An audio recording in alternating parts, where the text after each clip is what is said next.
మీరు ఇప్పుడు పర్టిక్యులర్‌లీ ఐఏఎస్సో, ఐపీఎస్సో చదవాలి అంటే ఆర్ట్స్ ఉంటే ఇంకా బెటర్ రిజల్ట్ వస్తదంటారా? ఆర్ట్స్ బేస్డ్ అయితే? లేదు. అంటే హ్మ్. ఎర్లీ ప్రిపరేషన్ అనేది గోల్ ఓరియెంటెడ్ అండి. నేను హ్మ్. చిన్నప్పుడే ఇంటర్మీడియేట్ స్థాయిలోనో 10థ్ స్థాయిలో నేను నా కెరియర్‌ని ఆర్ట్ సైడ్ మౌల్డ్ చేసుకోవాలనుకుంటున్నాను. హ్మ్. కాంపిటీటివ్ ఎగ్జామ్స్ కావచ్చు, అకాడమిక్ సైడ్‌లో కావచ్చు. ఆర్ట్ సైడే ఉండాలి అని డిసైడ్ అయిన తర్వాత నన్ను మళ్ళీ ఇంజినీరింగ్ పంపించడం ఏ రకమైన ఆలోచన?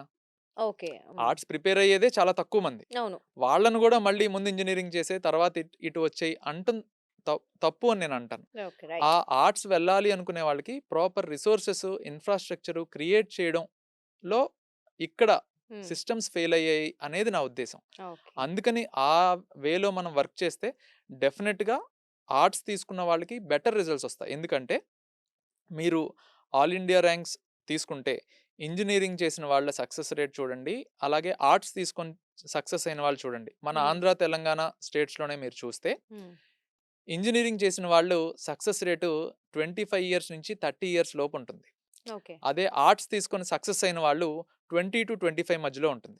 ఓహ్! లాస్ట్ 4 ఏళ్ల రిజల్ట్స్ 21 నుంచి 25 రిజల్ట్స్ మీరు కంపేర్ చేసినా, ఈ ఇంటర్ నుంచి, డిగ్రీ నుంచి ఓరియంటేషన్‌లో ప్రిపేర్ అయ్యి సక్సెస్ అయిన వాళ్ళు, మన ఆంధ్ర, తెలంగాణ నుంచి ఇంటర్ విత్ ఐఏఎసో, డిగ్రీ విత్ ఐఏఎస్ ఇలా ప్రిపేర్ అయ్యి సక్సెస్ అయిన వాళ్ళు చాలామంది లాస్ట్ 5 ఇయర్స్‌లో ఐఏఎస్‌లుగాను, ఐపీఎస్‌లుగాను ఉన్నారు. గ్రూప్ ఏ హ్మ్. ఆఫీసర్స్‌లో ఉన్నారు.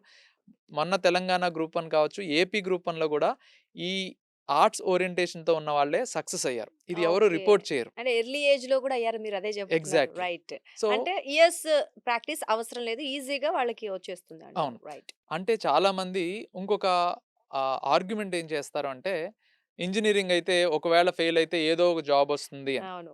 బట్ మనం అర్థం చేసుకోవాల్సింది 4 ఇయర్స్ ఆఫ్ ఇంజినీరింగ్ కోసం హ్మ్. మనం ఒక 2 ఏళ్ళు ఎంపీసీ చేయాలి. 4 ఏళ్ళు ఇంజినీరింగ్ చేయాలి. అవును. దాని తర్వాత అయన్నీ 6 ఇయర్స్ ఆఫ్ మెటిక్యులర్ స్టడీని వదిలేసి మళ్ళీ ఆర్ట్స్‌లో జీరో నుంచి మొదలుపెట్టాలి. ఓహ్! ఓకే. ఆ!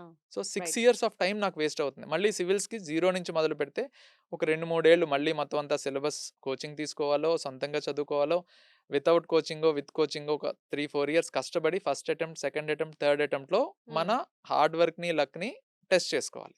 సో, హ్మ్. ఇంత ప్రాసెస్ ఆల్‌మోస్ట్ ఒక 10, 15 ఇయర్స్ నా కెరియర్ బిల్డింగ్ అంతా ఇక్కడ టైమ్‌లో ఆ! వేస్ట్ అవుతుందో, ఆగిపోతుంది. ప్లస్ అవుతుందో మనకు తెలీదు. హ్మ్.